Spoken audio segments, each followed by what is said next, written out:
मैं हूं अविनाश और आप सुन रहे हैं द रिलैक्स ऑडियो बुक। नमस्ते दोस्तों, आज की कहानी है उस बच्चे की जिसके पास ना कोई स्कूल था, ना गुरु, ना साधन, फिर भी वो बना इतिहास का सबसे बड़ा धनुर्धर। उसका नाम था एकलव्य।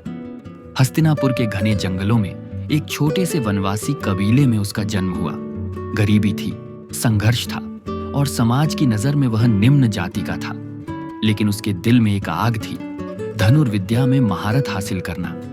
हर दिन वह राजकुमारों को गुरु द्रोणाचार्य से तीरंदाजी सीखते देखता और सोचता, काश मैं भी ऐसा बन पाता। अध्याय 2। अस्वीकार और अपमान। एक दिन साहस जुटाकर वह हस्तिनापुर के गुरुकुल पहुंचा। गुरु द्रोणाचार्य के चरणों में गिरकर बोला, गुरुदेव, मुझे भी तीरंदाजी सिखाइए। गुरु ने उसकी ओर देखा और ठंडी आवाज में बोले, तुम शूद्र हो, तुम राजकुमार नहीं हो, मेरा गुरुकुल तुम्हारे लिए नहीं है। ये शब्द एकलव्य के दिल में तीर की तरह धंस गए, पर उसने हार नहीं मानी। उसने मन ही मन कहा, अगर कोई मुझे गुरु नहीं बनाएगा तो मैं खुद ही खुद का गुरु बनूंगा। मनोविज्ञान कहता है, अस्वीकृति, रिजेक्शन अक्सर हमारी सबसे बड़ी शक्ति बन जाती है, अगर हम उससे भागने की बजाय उसे ईंधन बना लें। अध्याय 3। मिट्टी के गुरु एकलव्य वापस जंगल गया। उसने मिट्टी से गुरु द्रोणाचार्य की मूर्ति बनाई और प्रण किया, अब से आप मेरे गुरु हैं। मैं आपकी मूर्ति के सामने अभ्यास करूंगा और आपको ही साक्षी मानूंगा। सुबह सूरज उगने से पहले उठता, घंटों तक तीर चलाता, निशाना चूकता, फिर चलाता। दिन रात, गर्मी सर्दी, बारिश तूफान, कुछ भी उसकी साधना नहीं रोक सका। विज्ञान कहता है, बार बार दोहराव, रेपिटेशन से दिमाग में नई न्यूरल पथ बनती है। जितना ज्यादा अभ्यास, उतना तेज दिमाग और सटीक शरीर। धीरे धीरे उसका निशाना इतना सटीक हो गया कि उड़ती चिड़िया की आंख भी वह बंद आंखों से भेद सकता था। अध्याय 4। परीक्षा की घड़ी कई साल बीते। एक दिन गुरु द्रोणाचार्य और अर्जुन शिकार के लिए जंगल आए। उन्होंने देखा, एक कुत्ता बिना घायल हुए मुंह में तीर लिए खड़ा है। ऐसा निशाना उन्होंने जीवन में नहीं देखा था। वे उस निशानेबाज को खोजते हुए पहुंचे और सामने वही वनवासी लड़का खड़ा था। तुम कौन हो? द्रोणाचार्य ने पूछा। गुरुदेव, मैं एकलव्य हूं, आपका शिष्य। शिष्य? मैंने तो तुम्हें कभी नहीं सिखाया। गुरुदेव, आपकी मूर्ति मेरे गुरु हैं, उसी के सामने मैं रोज अभ्यास करता हूं। द्रोणाचार्य के मन में गर्व भी था और डर भी। अगर यह वनवासी इतना कुशल है तो क्या अर्जुन सर्वोत्तम नहीं रहेगा? अध्याय 5। गुरु दक्षिणा। द्रोणाचार्य ने कहा, अगर तुम मुझे अपना गुरु मानते हो तो गुरु दक्षिणा दो। आदेश करें गुरुदेव, मुझे तुम्हारा दायां अंगूठा चाहिए। जंगल सन्नाटे में डूब गया। सभी को लगा एकलव्य इनकार कर देगा, पर उसने बिना झिझके अपना अंगूठा काटकर उनके चरणों में रख दिया।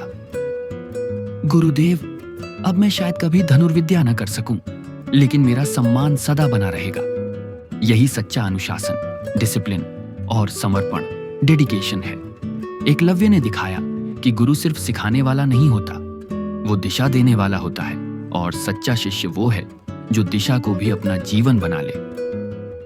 अध्याय 6। मनोविज्ञान और प्रेरणा। अब जरा रुकिए और इस कहानी के पीछे छिपी मनोविज्ञान को समझिए। 1। अस्वीकृति को अवसर बनाना। जब समाज ना कहे तभी आपकी कहानी हां से शुरू होती है। एकलव्य ने ठुकराए जाने को कमजोरी नहीं, प्रेरणा बनाया। 2। स्वगुरु बनना। जब कोई नहीं सिखाए, खुद सिखाओ। आज न्यूरोसाइंस कहता है कि स्वाध्ययन, सेल्फ लर्निंग, मस्तिष्क की प्लास्टिसिटी को कई गुना बढ़ाता है। 3। लगातार अभ्यास की शक्ति। एकलव्य ने हर दिन अभ्यास किया, भले ही कोई उसे देख नहीं रहा था। यही डेली प्रैक्टिस दिमाग को दोबारा वायर करता है। 4। त्याग की तपस्या। अंगूठा देना सिर्फ शारीरिक नहीं था, वो अहंकार छोड़ने का प्रतीक था। असली शक्ति तब आती है जब आप अपने अहंकार से मुक्त होते हैं। अध्याय 7। बिना अंगूठे के भी महान लोग सोचते हैं कहानी यहीं खत्म हो गई, पर एकलव्य यहीं नहीं रुका। उसने बाकी उंगलियों से तीर चलाने का अभ्यास शुरू किया। धीरे धीरे वो फिर से सटीक निशाना लगाने लगा। वो हार नहीं मानने वाला योद्धा बन चुका था। यही सफलता की असली परिभाषा है। परिस्थितियां कैसी भी हों, आप रुकते नहीं। समय बीता और एकलव्य को महान धनुर्धर के रूप में जाना गया।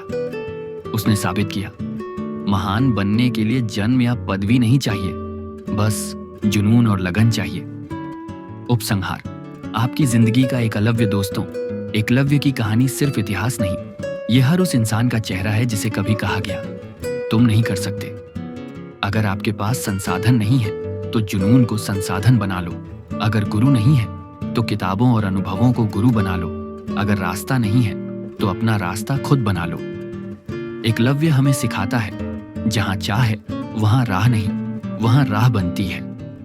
मैं हूं अविनाश और आप सुन रहे थे the relax audio book, Eklavya की प्रेरणा।